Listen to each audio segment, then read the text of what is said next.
Bonjour à tous et bienvenue sur MacPlanet Podcast, donc le podcast de macplanet.com. Alors aujourd'hui, donc à l'heure où j'enregistre, je viens de voir il y a quelques minutes que enfin le MacBook Air avec la puce M4 est sorti et sera disponible à la vente dès le 12 mars. Donc aujourd'hui nous sommes le 5 mars. Donc le MacBook Air c'est le produit le plus vendu de la gamme des Mac d'Apple. Première chose à savoir. Et à mon avis, c'est pas pour rien. Donc je vais rester objectif dans le déroulé du podcast. Pourquoi c'est pas pour rien? Parce qu'en fait, c'est pour moi la machine qui offre le meilleur compromis. Le meilleur compromis en termes de puissance, en termes de rapport qualité-prix, tout simplement.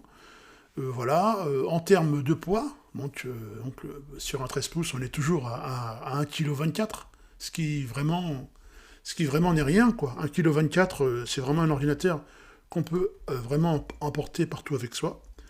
Et donc, je vous fais ces petites remarques avant de rentrer dans les détails techniques, mais on va rentrer dans les détails techniques, à savoir, est-ce que ce MacBook Air doté de la puce M4 vaut le coup ou pas? Donc c'est vraiment la question d'ensemble qu'on va se poser donc tout au long du podcast. Faut quand même le préciser. Alors, quoi de neuf? Toujours proposé en 13 pouces ou 15 pouces. 13 pouces très confortable, 15 pouces encore plus confortable, donc plus de confort visuel. Et avec un 15 pouces, c'est vrai que bon, il y a moins de fatigue visuelle, et vous avez un espace de travail plus confortable. Bon, rien de spécial. Toujours le même boîtier en aluminium, c'est-à-dire le même châssis que la version MacBook Air M3 et M2, mais différent du M1, premier du nom, forcément. Donc, parce qu'on a changé de châssis depuis le M1. Donc, depuis le M2, M3, M4, même châssis en aluminium, qui est vraiment, vraiment, vraiment parfait.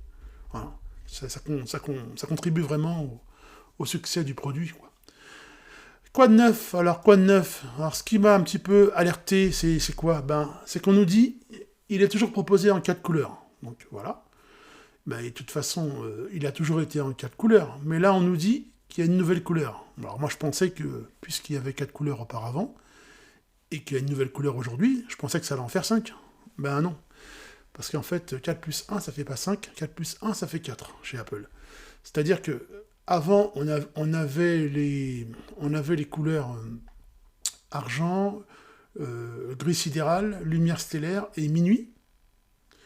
Aujourd'hui, on a la couleur argent, donc vous savez, le gris clair, le lumière stellaire, voilà, le minuit, que j'aime tout particulièrement, c'est un petit bleu très foncé, et on a la nouvelle couleur qui remplace le gris sidéral, c'est-à-dire le bleu ciel. Alors voilà, un MacBook Air en bleu ciel. Si vous aimez bien le bleu ciel et être plus près des nuages, c'est la couleur qu'il vous faut. Voilà.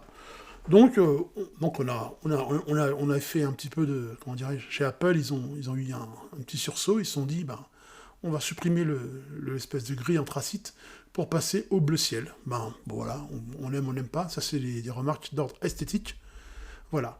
Forcément, c'est une machine qui est fonctionnelle avec Apple Intelligence, ça veut dire vous allez pouvoir utiliser plein de fonctionnalités qui sont déjà précompilées et qui sont fonctionnelles avec la puce M4, mais qu'il était déjà avec la puce M3, M2 ou M1. Dès l'instant où vous êtes sur une gamme Apple Silicon M1, M2, M3, M4, vous allez pouvoir bénéficier d'Apple Intelligence. Bon voilà, sauf que là, vous allez vraiment bien en profiter puisque on peut le dire clairement, puisque la machine donc est dotée d'emblée de 16 Go de mémoire unifiée. Et ça, c'est la super bonne nouvelle. 16 Go de mémoire unifiée, qu'on utilise Apple Intelligence ou pas, 16 Go de mémoire de base sur un MacBook Air, c'est la fête, quoi. C'est super. C'est-à-dire qu'on pourra vraiment être à l'aise pour tous les travaux bureautiques avancés, développement, etc. Montage vidéo, vu que la puce est déjà assez robuste. D'ailleurs, en parlant de la puce, qu'est-ce qu'on peut dire sur cette puce de 4e génération? Alors, il y a plusieurs choses à retenir. Donc, on nous dit chez Apple, donc toujours du côté de la communication, qu'elle est 23 fois plus rapide que les MacBook Air. Mais attention, pas 23 fois plus rapide que les MacBook Air M3, par exemple. Non, 23 fois plus rapide que les MacBook Air Intel. ce qui n'est pas pareil, puisqu'on est plus sous Intel depuis 2020. Donc, qu'elle soit plus rapide qu'une puce d'il y a 4-5 ans, en soi, c'est tant mieux, mais c'est pas non plus une grande surprise. Donc, ça, c'est une annonce un petit peu, je veux pas dire trompeuse, elle n'est pas trompeuse, puisqu'elle reste vraie, mais c'est une annonce qui est pas vraiment valable, puisque j'aurais préféré, moi, une comparaison des performances par rapport à la génération précédente, par exemple, par rapport au MacBook Air M3, ce qui nous aurait donné une vraie mesure, voilà. Donc, de toute façon, quand on aura la machine en main, on pourra faire des benchmarks et voir un petit peu ce qu'elle a dans le ventre. Parce que là, comme ça, on est sur l'effet d'annonce. Donc, voilà ce qu'on sait pour l'instant. On sait aussi au niveau de la puce M4. Moi, je suis super content que la puce M4 soit là. Il y a longtemps que j'attendais ce MacBook Air, je vais le dire. Mais on sait que la puce M4, par contre, est 2 fois plus rapide que le MacBook Air. Mais là encore, chez Apple, c'est toujours une communication un peu biaisée, puisqu'on nous dit qu'elle est 2 fois plus rapide que le MacBook Air, mais là, on nous dit que le MacBook Air M1. Donc, d'accord. Donc là, on est de la génération M1, M2, M3, M4. On le compare à 2 générations de Mac, voire 3. Donc voilà. Donc comparer un produit M4 avec un produit M1 et nous dire qu'il est 2 fois plus rapide, au final, c'est ce qu'on a envie de dire, avant d'avoir effectué les tests, toujours, qu'est-ce qu'on a envie de dire ? On a envie de dire que le gain de puissance, le gain de performance qu'on va obtenir, l'écart de gain de puissance, il n'est pas non plus conséquent. Donc, passer d'un M1 d'il y a 4-5 ans, de 2020, de décembre 2020 à peu près, si je suis bonne mémoire, passer d'un M4, d'un MacBook Air M1 de 2020 à un MacBook Air M4 de 2025, vous allez gagner 2 fois plus de performance. Il aura fallu donc 4-5 ans pour obtenir le double de puissance. Alors, moi, ce que j'en dis, c'est que c'est toujours mieux que rien, mais c'est pas un gain de performance significatif qui pourrait me faire migrer. Je sais pas, si j'avais un M3 de passer au M4, aucun intérêt. Si j'avais un M2 de passer au M4, très peu d'intérêt. Voilà. Donc, par contre, si j'avais un MacBook Air Intel, d'accord, donc d'avant 2020, là, forcément, là, faut y aller plein pot, quoi. Là, il y a l'intérêt, puisqu'il y a un gain de puissance significatif. Quoi de neuf encore au niveau de l'autonomie ? Moi, je pensais qu'on allait avoir une autonomie supérieure donc au modèle d'avant, mais en fait, on est toujours cantonné aux 18 heures d'autonomie avec la batterie lithium polymère. Alors la batterie, par contre, elle fait un léger bond en avant, puisqu'on passe de 52,6 watts donc, pour les modèles M3 à, donc la batterie actuelle, 53,8 Wh. Donc on a amélioré légèrement la batterie, très légèrement, mais on stagne au niveau de l'autonomie. On est toujours à 18 heures d'autonomie. Alors par exemple, je vous dis pourquoi c'est important l'autonomie, parce que pour les raisons évidentes, quand on travaille sans fil, on a besoin d'un Mac qui tienne la route. Mais si vous comparez par exemple l'autonomie d'un MacBook Air M4, celui qui vient de sortir, qui est annoncé à 18 heures, par rapport à un MacBook Pro 14 M4, là l'autonomie elle est de 24 heures. Donc il y a quand même 6 heures d'autonomie en plus, théorique, en fonction de ce qu'on fait. Voilà, donc on aurait bien aimé, par exemple, que pour le M4, la batterie soit encore plus efficace et avoir une autonomie qui s'approche un peu plus de celle des MacBook Pro. Donc de 18 heures, ça aurait été bien de passer par exemple à 20 heures, 21 heures. Non, apparemment, on reste sur la même batterie, Touch ID, même batterie, etc. Bon. Qu'est-ce que j'ai remarqué aussi donc l'autonomie, elle est inchangée et pas améliorée, ça je l'ai précisé. Donc 18 heures de streaming en vidéo, donc cette autonomie théorique elle correspond à 18 heures vous allez pouvoir regarder en streaming Netflix, Max, HBO, peu importe, Disney+. C'est comme si vous allez pouvoir regarder 18 heures de vidéo non-stop, voilà, ou bien 15 heures de surf web sans fil. Donc voilà, c'est les chiffres annoncés. C'est qu'il y a aussi de notable, donc avec la puce M4, qu'est-ce qui se passe et quel est le bon ? Alors, donc, la puce M4, donc, par rapport à la puce M3, puisque comparons-la avec ce qui est comparable, c'est-à-dire avec la gamme précédente, hein, et pas avec 2-3 gammes en arrière, puisque je vois pas trop... Bon, bref. Enfin bon. Là, on était avec le MacBook Air 13 pouces, on était avec une puce qui comportait 8 cœurs CPU, 8 cœurs processeur, et 10 cœurs... je dis pas de bêtises, voilà. Ouais, on était sur du 8 cœurs CPU et 10 cœurs GPU pour les MacBook Air M3. Sur les MacBook Air M2, on était à 8 cœurs CPU et 8 cœurs GPU. Donc, sur les M2, on était à 8.8.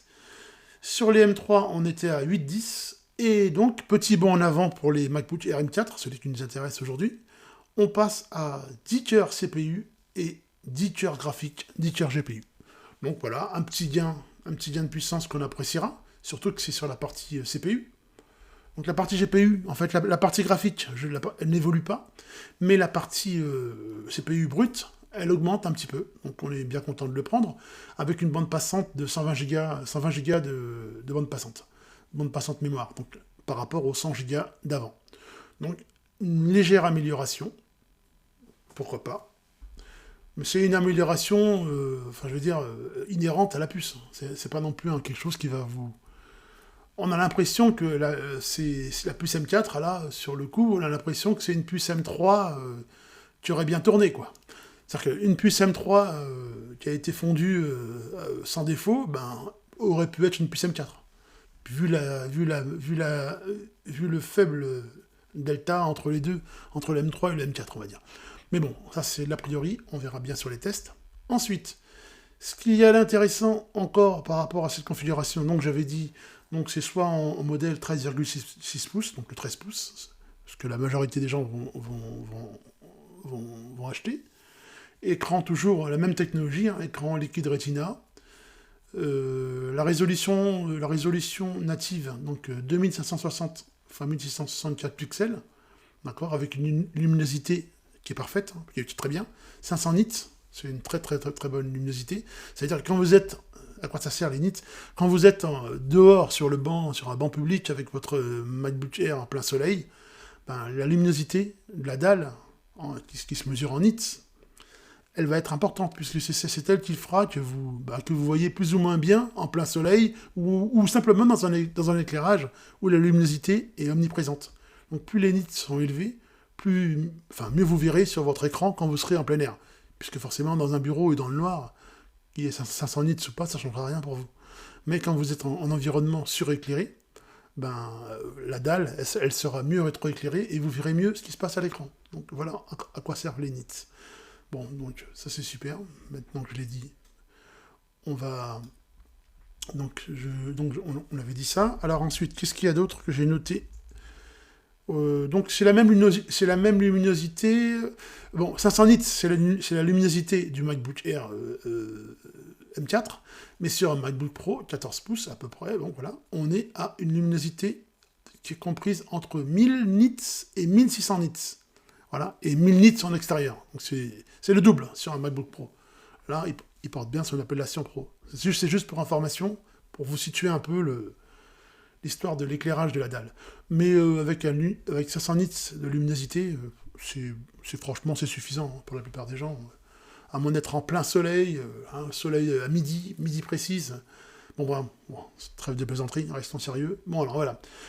Ensuite, il peut gérer jusqu'à 2 écrans externes. Donc si vous voulez relier 2 moniteurs externes de bonne qualité, hein, des dalles LG, des dalles Dell, peu importe, voilà, vous pouvez relier 2 écrans externes pour travailler de manière confortable, mais qui pourront atteindre chacun une résolution de 6K à 60 Hz. C'est très très bien pour faire du montage vidéo, tout simplement. Voilà, au montage vidéo, donc un écran avec le...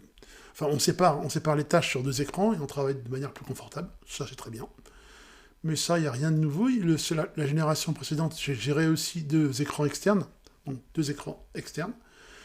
Alors, comme je l'ai dit tout à l'heure, la bonne nouvelle, elle concernait la mémoire. Alors, on commence plus avec des configurations à 8 Go de mémoire unifiée. On commence d'emblée donc sur toute la gamme des MacBook Air M4. On commence d'emblée avec 16 Go. Merci Apple Intelligence, parce que, comme je l'ai dit, qu'on l'utilise ou pas Apple Intelligence, on bénéficiera quand même d'un MacBook Air avec plus de mémoire vive, et ça c'est top. Pour travailler avec plus de dynamisme, pour lancer des applications rapidement, pour jouer, pour faire ce qu'on veut, voilà.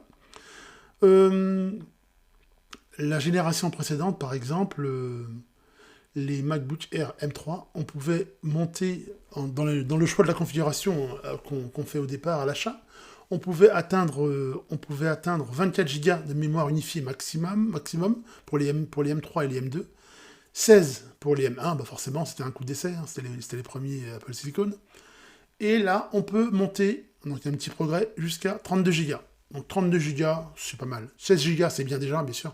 Mais 32 Go, si vous avez les moyens de vous les offrir sur une config comme ça, ben, pourquoi pas, c'est bien. Ça va augmenter la durée de vie du produit, c'est plus écologique. Vous allez acheter un Mac qui va au lieu de le conserver pendant 5 ans, 6 ans, ben, vous allez le garder 7 ans, 8 ans, par exemple. Donc mieux vaut investir dans un Mac qui a une configuration à 32 Go et être à l'aise avec tous les futurs macOS à venir, et puis voilà. Donc tout ça c'est bien, si on peut se le permettre. Ensuite, le stockage. Alors là par contre, c'est pas une aussi bonne nouvelle que pour la mémoire vive. Pour le stockage, donc le stockage SSD est bien sûr intégré Made in Apple. Pour le stockage, ça commence toujours malheureusement à 256 Go. On peut avoir une config modifiée avec 512 Go, 1 Tera ou 2 Tera pour le haut de gamme. 2 Tera sur un MacBook Air, c'est sympa déjà.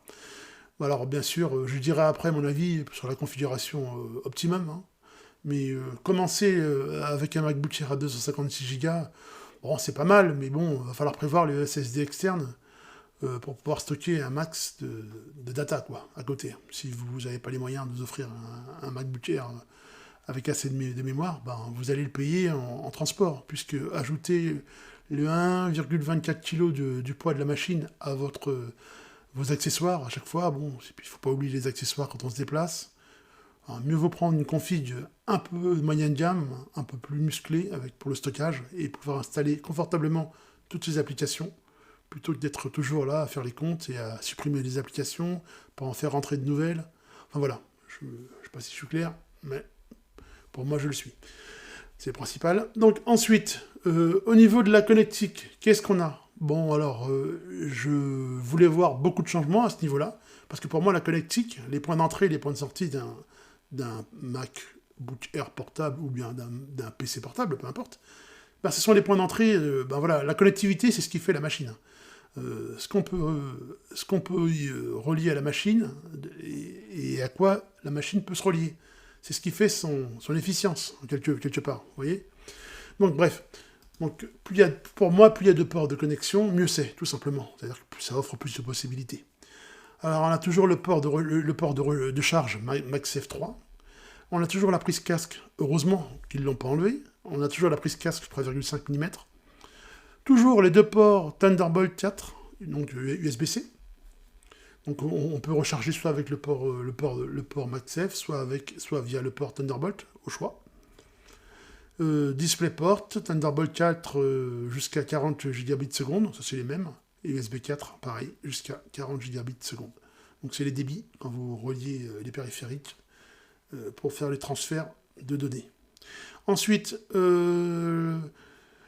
la petite nouveauté qui est sympa bien sûr, mais je vais me répéter, mais bon c'est pas grave, c'est bien, mais c'est pas aussi bien que ce que j'aurais idéalement souhaité, quoi. On passe du Wi-Fi 6 au Wi-Fi 6E. Comme je l'ai dit précédemment, j'aurais bien aimé qu'Apple passe directement au Wi-Fi 7. Mais bon, là on est toujours à tatillon, on est toujours en train d'avancer tout doucement. Alors que tout le monde propose du Wi-Fi 7, là on vous met du Wi-Fi 6E en 2025. Ça c'est regrettable, quoi, voilà. Bon, bah enfin, Wi-Fi 6E sur le M4 par rapport à avant, c'était du Wi-Fi 6. Donc le E, qu'est-ce qu'il induit ? Ben, avec le Wi-Fi 6E, vous allez avoir un débit en Wi-Fi 2 fois plus rapide que le Wi-Fi 6. Alors 2 fois plus rapide, c'est toujours mieux que rien. Mais si ça avait été du Wi-Fi 7, ça aurait été bien plus que 2 fois plus rapide. Voilà, c'est tout ce que je veux dire. Et ça aurait aussi permis aux utilisateurs de changer le routeur. On prend un bon routeur en Wi-Fi 7, et on change toute la chaîne en fait en Wi-Fi 7. Pourquoi on continue avec le Wi-Fi 6E, je sais pas. Bon bref, ça c'est les choix marketing, les choix pour d'Apple. Mais c'est dommage de ne pas avoir mis du Wi-Fi 7. Ça c'est le seul petit défaut que je note. Mais ça ne va pas vous changer la vie radicalement. Mais c'est dommage de ne pas bénéficier des dernières technologies dans une machine qui est quand même de 2025, qui a été conçue, j'imagine, depuis l'année dernière. Bon, enfin voilà, bref. Donc Bluetooth 5.3, il n'y a rien à dire. Petit changement sympa aussi pour la caméra frontale. Donc avant on avait une caméra, vous vous souvenez, une caméra FaceTime HD 1080p. Là on passe à une caméra 12 mégapixels. Super sympa. Donc avec les fonctionnalités Center Stage. Et donc le Center Stage, vous savez ce que c'est, hein. C'est-à-dire que quand vous faites une visioconférence, et que vous vous déplacez un petit peu dans la pièce, la caméra, elle suit votre visage. C'est-à-dire que vous allez toujours rester dans le champ de vision. Donc c'est comme pas mal. Donc une caméra 12 mégapixels, ça j'apprécie vraiment. Bien, on l'apprécie. Ce que j'ai noté aussi, le système audio, c'est toujours les 4 haut-parleurs. Le son est très très bon sur les MacBook Air. Moi je trouve que le son est toujours très très bon. Bon, il vous enveloppe, vous pouvez écouter de la musique, vous sentez que le son il est bien présent. Puis après, si ça vous convient pas, vous branchez bien sûr une enceinte Bluetooth, enfin voilà ce que vous voulez. Mais le son de base suffit largement, voilà, pour un environnement de travail, quoi, on va dire. Si vous travaillez avec de la musique, c'est pas mal, comme moi par exemple. Bon, enfin, je raconte un peu ma vie. Alors donc, revenons au produit. 3 micros, 3 points d'entrée, donc ça c'est pas mal. Donc, quand vous allez faire les enregistrements avec votre MacBook Air, donc par exemple capture vidéo, enregistrement, prise de son, 3 micros sans avoir à brancher de micro externe, c'est pas mal. 3 micros intégrés à la machine, c'est super. Donc globalement, c'est un peu pour le descriptif de la machine. Alors donc, ce que je peux vous faire un petit résumé de ce que j'aime et de ce que j'aime moins. Ce que j'aime, forcément, c'est l'adoption de la puce M4, avec donc 10 cœurs CPU et 10 cœurs GPU, donc contre avant 8 cœurs CPU et 10 cœurs GPU, donc petite montée de puissance, il fallait au moins ça, quoi. C'est normal. Ce que j'aime, c'est la nouvelle couleur bleu ciel, mais ce que j'aime pas, c'est d'avoir supprimé le gris sidéral. Pourquoi ne pas faire une 5e couleur, plutôt que de faire... plutôt que de rester à 4 couleurs, ça je comprends pas trop. Ce que j'aime moins aussi, c'est l'autonomie de la batterie que j'aurais voulu, puisque la batterie a augmenté en capacité, la batterie dans lithium polymère a augmenté, j'aurais aimé que ce soit aussi suivi d'une autonomie batterie améliorée. Bon, ça ne l'est pas. Apple Intelligence, franchement, avec ou sans, la vie continue, hein, ça m'est complètement égal. Ce que j'aime, on peut s'amuser 5 minutes avec ça, hein. Résume-moi tel document, réponds à l'email, fais une synthèse et réponds à l'email. Bon, c'est des petits jeux, c'est des petits amusements comme ça qui peuvent être sympas, mais au bout de 2-3 fois, moi c'est pas quelque chose qui m'attire. Puis si je veux vraiment de l'IA, comme je l'ai dit, j'utilise des agents conversationnels, hein. Il y en a en pagaille, hein. Voilà, bon, c'est pas ce qui manque. Voilà, donc, mais par contre, le fait qu'il soit compatible Apple Intelligence comme l'était son petit frère et son petit frère d'avant, voilà. Le fait qu'il soit compatible Apple Intelligence, ça s'associe avec une mémoire unifiée de 16 Go. Et ça, c'est la bonne nouvelle. Un MacBook Air avec 16 Go de mémoire, ça, c'est le top. C'est vraiment les 8 Go qui manquaient. Voilà, donc c'est plutôt sympa. Ce que j'aime aussi, c'est le fait de pouvoir monter la config jusqu'à 32 Go. Ça, c'est bien pour la durée de vie de la machine. Ce que je n'aime pas, c'est que le stockage débute à 256 Go. Alors, c'est un peu chiche, parce que 256 Go, c'est vite rempli, hein. Alors, quand on sait que, déjà, le système d'exploitation macOS Sequoia, faut compter déjà 20 Go d'espace qui est déjà pris, ça va vite, hein. Vous installez 2-3 applications, vous installez une vingtaine d'applications, un peu costaud, du genre Final Cut et compagnie, ça va vite, hein. Ça monte très très vite les gigas, Ça monte très très vite. Alors donc, donc ça, je suis pas très content. J'aurais préféré que ça commence de base avec une config à 512 Go, tout simplement. Mais ça, c'est pas non plus irrémédiable, puisque lors de l'achat, on pourra toujours configurer la machine avec. Il faudra juste ajouter les 512 Go donc de stockage SSD pour être un peu à l'aise. Et puis si vous avez les moyens, bien sûr, 1 Tera, hein, forcément. C'est mieux à la revente, c'est mieux à l'usage. Bon. Mais 512 Go, ça aurait été mieux que 256. Voilà ce que je pense. Donc je suis content qu'il y ait le Wi-Fi 6E. Bon, voilà, mais j'aurais été davantage content si ça avait été le Wi-Fi 7. Ça, je l'ai plus ou moins dit. Et la bonne nouvelle, c'est pour la caméra frontale, qui enfin on fait un bond en avant. Il y a longtemps que la caméra frontale, elle aurait dû être améliorée, je trouve. Déjà, depuis le M2, ils auraient déjà pu l'améliorer. Donc là, je suis content qu'on passe à une caméra 12 mégapixels. Donc si vous faites pas mal de visio, le télétravail, c'est pas mal aussi. Donc tout ça, tout ce qui peut faire, tout ce qui peut améliorer comment dirais-je, la restitution de l'image dans les environnements avec un éclairage artificiel. Vous êtes dans une pièce avec une lumière, une ampoule, ou bien dans une pièce chez vous, une bonne caméra fait qu'il y aura moins de pixelisation, il y aura moins de défauts à l'écran, des choses comme ça. Donc c'est plutôt sympa. Ça, c'est pas mal. Qu'est-ce que j'avais... Alors voilà, donc je suis toujours content aussi qu'il y ait le format 13 pouces et 15 pouces. Ça aurait été sympa qu'il y ait un format encore plus grand que 15 pouces, puisque la machine est très légère déjà. Ça aurait été bien qu'il y ait par exemple un format, je dis n'importe quoi, un 17 pouces par exemple. Ça aurait été quelque chose d'un petit peu différent. Mais bon, il n'y a pas, alors il n'y a pas, tant pis. Qu'est-ce que j'ai noté aussi par rapport à ça? Alors, entre le 13 pouces et le 15 pouces, si vous hésitez, n'hésitez pas trop, quoi. Choisissez plutôt le 15 pouces, parce que c'est vraiment un vrai confort visuel. C'est un vrai confort visuel de 13,6, je crois. De 13,6 pouces à 15,3 pouces, ça a l'air de rien, mais c'est un vrai changement au niveau du confort visuel quand on travaille du texte. Donc pour une centaine d'euros, je crois environ, mieux vaut prendre une taille d'écran de 15,3 pouces. Voilà ce que je pense. C'est ça, hein, si je dis, c'est ça, 15,3 pouces. C'est ça, que je ne dise pas de bêtises. Ce que j'ai, voilà. Donc, voilà. Donc, c'est-à-dire que sur le 13 pouces, on démarre à 1199 euros, donc 1200 euros, on va dire, pour arrondir. Et sur le 15 pouces, on démarre à 1499 euros. Donc 1200, 1500. Donc, à 300 euros d'écart, vous passez au 15 pouces. Mais c'est 300 euros qui sont pour moi justifiés. Donc, si vous pouvez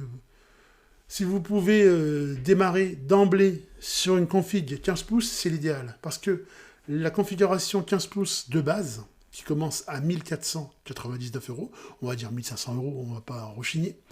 La configuration 15 pouces, elle commence à 1500 euros, et elle est super, parce qu'en fait, elle a tout ce qu'il faut. Donc, bon, elle a forcément, comme j'ai dit, les 10 cœurs CPU, les 10 cœurs GPU, les 16 Go de mémoire unifiée, et elle a d'emblée le stockage qu'aurait dû avoir le MacBook Air 13 pouces, mais qu'il n'a pas. Elle a d'emblée le stockage 512 Go. Donc, c'est la configuration parfaite. Donc, c'est le 15 pouces qu'il faut... C'est vers les 15 pouces qu'il faut s'orienter. D'accord, le 15, voilà. Voilà, ouais, c'est ça. C'est le prix. 512, ouais, je fais un test pour voir sur le comparateur de prix d'Apple. Enfin, voilà, 16 Go de mémoire unifiée, SSD de 512. Ouais, voilà, bon, enfin, voilà. Donc en fait, la configuration... ouais, non, mais c'est ça. Ouais, 1749 euros. Donc 1700. Donc c'est pas 1500. Pourquoi est-ce qu'il marque 1500? J'ai pas bien tout suivi là. La config, ils nous disent que le 15 pouces commence à 1499. Alors je vais essayer d'avoir ce prix moi aussi. Lequel commence à 1499? Bon, enfin, peu importe. Enfin voilà, la config idéale, pour moi, c'est la config 15 pouces, 512 Go de SSD. Voilà, pour moi, c'est celle-ci, la configuration idéale. Et pourquoi est-ce que j'aime bien le MacBook Air et pourquoi est-ce que je le conseille plutôt que le MacBook Pro, en dehors du prix, bien sûr. Mais pourquoi est-ce que je conseillerais toujours un MacBook Air? Parce qu'il a plus d'élégance. Bah oui, l'esthétique, ça compte. Il est plus léger, il est plus joli, je trouve. Esthétiquement, je le trouve plus réussi. Et c'est une machine qui est très polyvalente. Voilà, elle s'adresse vraiment à tous. Hein. C'est pas une machine qui est réservée. C'est la machine grand public par définition, mais grand public, c'est pas péjoratif. C'est très bien d'avoir une machine grand public, surtout quand c'est une machine aussi puissante qu'avec une puce Apple Silicon. Donc c'est une machine grand public et qui peut à la fois se montrer très, très véloce, très rapide pour les tâches lourdes. Donc pas la peine d'avoir une machine ultra boostée si on est un Mac user occasionnel, si on fait un peu de montage vidéo de temps en temps, un peu de photos, un peu de 3D. Bon, si on fait beaucoup de 3D vectoriel et compagnie, bon, si on fait beaucoup de 3D, bon, du ray tracing, tout ça, là on a besoin d'un MacBook Pro, voilà, si on en fait son métier. Mais si on est un utilisateur lambda, hein, je m'inclus dedans, le MacBook Air, pour moi, permet de tout faire et de tout bien faire en plus. Donc la configuration parfaite. Puis en plus, si vous lui en usage sédentaire, si vous lui adossez deux moniteurs externes en 6K, c'est du lourd là. Là, ça devient, vous pouvez travailler dans de très très bonnes conditions avec une machine qui ne possède pas de ventilateur, donc qui ne fait pas de bruit, contrairement au MacBook Pro, qui possède un ventilateur. Donc dès qu'il dit ventilateur, dit poussière, qui dit poussière, dit ouvrir la machine de temps en temps quand même pour souffler les poussières autour du ventilo, de l'hélice. Tandis que là, c'est une dissipation thermique classique, jamais vous serez ennuyé avec le bruit de ventilation quand vous allez travailler. Donc j'aime aussi ce côté chez le MacBook, enfin pour le MacBook Air. Ventilation passive, donc pas de ventilateur, pas d'hélice. Et ça, c'est super. Même quand il est très sollicité, ben, il chauffe un peu plus, certes, mais jamais vous n'entendrez de ventilation sur un MacBook Air. Et ça, c'est super important. Surtout que si vous faites vous êtes en train d'écrire, de saisir du texte ou autre, vous travaillez dans le silence, je dis n'importe quoi, hein, vous tenez votre journal de bord, vous êtes journaliste, vous êtes rédacteur, ben, travailler dans le silence, sans ventilation, ben, ça c'est quand même le top, quoi. Voilà. Et ça, le MacBook Air, il sait faire. Voilà. Il le fait bien. Il y a toujours le Magic Keyboard Touch ID, indispensable. Non, donc voilà. Donc petite montée en gamme avec le Wi-Fi 6E, avec 2 cœurs CPU en plus. Voilà, petite montée en gamme. Alors, à qui s'adresse ce produit? Bah forcément, comme je l'ai dit tout à l'heure, c'est grand public, donc à tout le monde, à tous ceux qui veulent un Mac portable qui a de la classe, qui a de l'élégance, qui a du chien, voilà. Tu voulais avoir un MacBook Air qui a un beau design, bien dessiné, bien designé, super léger, voilà, qu'on emporte partout avec soi, voilà, qui a une bonne autonomie, une bonne journée de travail à peu près, voilà, c'est pas mal. Ben, il s'adresse à tout le monde. Si vous êtes encore sur les anciens Mac Intel, ben alors là, je vous le dis vraiment hein, en urgence, hein, il faut laisser tomber les vieux MacBook Intel, il faut passer aux puces Apple Silicon. C'est terminé là, ça fait 4 ans, 5 ans là, il faut se réveiller, il faut passer à autre chose là. D'accord? On oublie un peu les chipsets Intel et on en vient aux puces Apple Silicon qui sont maintenant bien éprouvées. Hein. Depuis déjà, moi j'ai envie de le dire, hein, depuis déjà la puce M2, on était déjà bien. Donc M2, M3, M4, on est super au niveau puissance. Donc voilà. Si vous aviez, donc je l'ai dit un Mac Intel, vous pouvez passer au MacBook Air M4, vous allez faire un petit bond en avant. Si vous aviez même un MacBook Air M1, donc les premières générations, ben là aussi ça vaut le coup. Si vous ressentez le manque de puissance hein, seulement, si vous ne le ressentez pas, vous pouvez rester avec votre MacBook Air M1. Mais si vous sentez que vous avez besoin de 2 fois plus de puissance, ben vous allez au MacBook Air M4. Donc c'est destiné aussi à vous. Donc qui avait acheté en 2020 le MacBook Air M1. Voilà. Moi actuellement je suis sur un MacBook Air M2 et ouais il y a des fortes chances que je passe au M4. Ça c'est vrai. Avec une configuration plus musclée, donc avec peut-être 1 Tera de stockage SSD et 16 Go de mémoire de base, ça me suffit largement. Voilà. Mais bon après ça c'est moi. Et sinon, bah, vous savez à peu près tout. Et puis je vous conseille aussi surtout de ne pas... attendez un petit peu la baisse de prix, hein, parce que ça va d'ici un mois ou deux, ça va peut-être, on y aura peut-être déjà les offres commerciales intéressantes, Fnac, Darty et compagnie, voilà. Il ne faut pas se précipiter, il faut prendre son temps, et puis voilà. Donc, j'ai à peu près fait le tour. Donc, pour moi, c'est le produit ultime. Il vous faut un Mac, si vous débutez sur Mac, bah, c'est le Mac à avoir. C'est le MacBook Air M4. Sans concession, MacBook Air M4. Et si vous voulez plus un Mac sédentaire, bah, vous allez sur le Mac Mini M4. Voilà. Mais ma préférence, elle va vers le MacBook Air M4. Merci à vous d'avoir suivi le podcast macplanet.com. Vous pouvez réagir, vous pouvez au podcast, hein, voilà, mettre des étoiles sur Apple Podcast ou pas, voilà, ça ne changera pas ma vie. Mais vous pouvez le faire, hein, c'est toujours sympa. Et vous pouvez aussi communiquer avec moi sur le forum.macplanet.com. Vous pouvez également communiquer avec moi en allant sur macplanet.com. Il y a tout en bas de la page un formulaire de contact, si vous avez des questions, si vous voulez une expertise, si voilà. Vous voulez changer de configuration, vous voulez une expertise, vous me contactez, peu importe le besoin. J'essaierai d'y répondre dans la mesure du possible en fonction de mon planning. Et puis voilà. Et merci donc d'avoir suivi le podcast macplanet.com. Bonne journée à tous. Au revoir.